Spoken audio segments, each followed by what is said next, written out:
When we say Krishna, most people only think of butter and girls and flute. From 16 to 21, he lived as a brahmachari, he took sannyas, lived as a brahmachari, went through severe sadhana. Everything that he wanted to create failed with Kurukshetra war, but we call him Lord because through all this he was playful, untouched by a terrible reality, a terrible drama that's playing around you. This you can also do, isn't it? Today is Krishna Janmashtami. When we say Krishna, there are too many misconceptions about Krishna. When we say Krishna, most people only think of butter and girls and flute.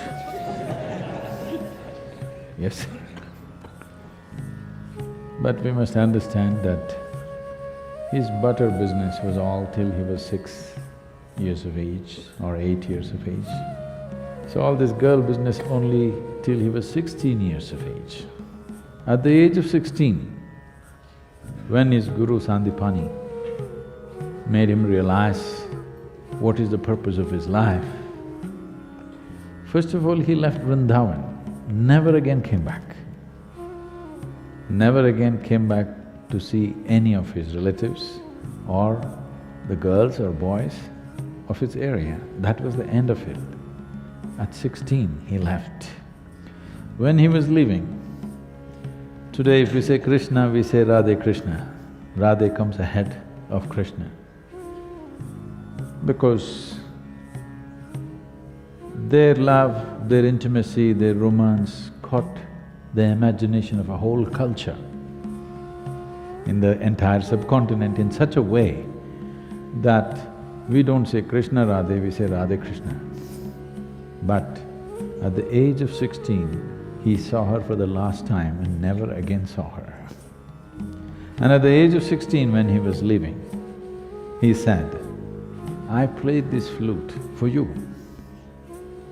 Now I'm going and not coming back. So, as an offering to you, for the love that you are, I'm going to give this flute to you and never again play the flute again, and he never again played the flute. From then on it was Radha who played the flute. He never played flute after 16.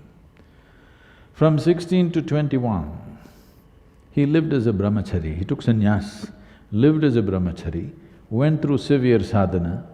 After that, his entire life was committed to marry political life, political process and the spiritual process. Well, it ended up in a disaster, but he did everything possible. These things are never spoken of. In the northern plains of India, he set up over 1,000 ashrams because he wanted spiritual process not to be a separate thing. He wanted spiritual process to be a part of life. As we live, as we brush our teeth in the morning, we meditate. He wanted to bring spiritual process not as a fringe thing, but as a mainstream life, particularly to the rulers of the country, of those many countries that India was at that time. His mission was to spiritualize the political process of the day. So obviously, those days, political process was not a democratic process. So he thought, the most important thing is, if the leadership gets it, then the benefit will naturally come to the people. People who handle other people's lives, for example, a king or a prime minister or a president of a country today, or even a CEO of a company because they have hundreds of thousands of people under them, once you have such a responsibility, then every thought that you generate, every emotion that you generate, every action that you perform impacts millions of people's lives. When you have such a responsibility, it's very important you are in a good state. What you think, what you feel must be coming from a certain inner space which will work for everybody's well-being. If I have a narrow view of life Every thought that I generate will damage people's lives. Every emotion that I have will damage people's life. Actions that I perform, and especially actions that I do not perform, which I'm supposed to perform, will cause immense damage to people's lives, isn't it? So he focused only on leadership. He wanted the kings of the day to turn spiritual. Unfortunately, it ended up in a disaster of Kurukshetra, a terrible war which wiped out, an entire generation of men, literally. But still we worship him. Everything that he wanted to create failed with Kurukshetra war. That's one thing he desperately tried to avoid, is that war.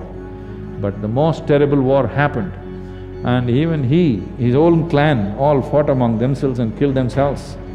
But we call him Lord, because through all this he was playful, untouched by a terrible reality, a terrible drama that's playing around you, but still untouched.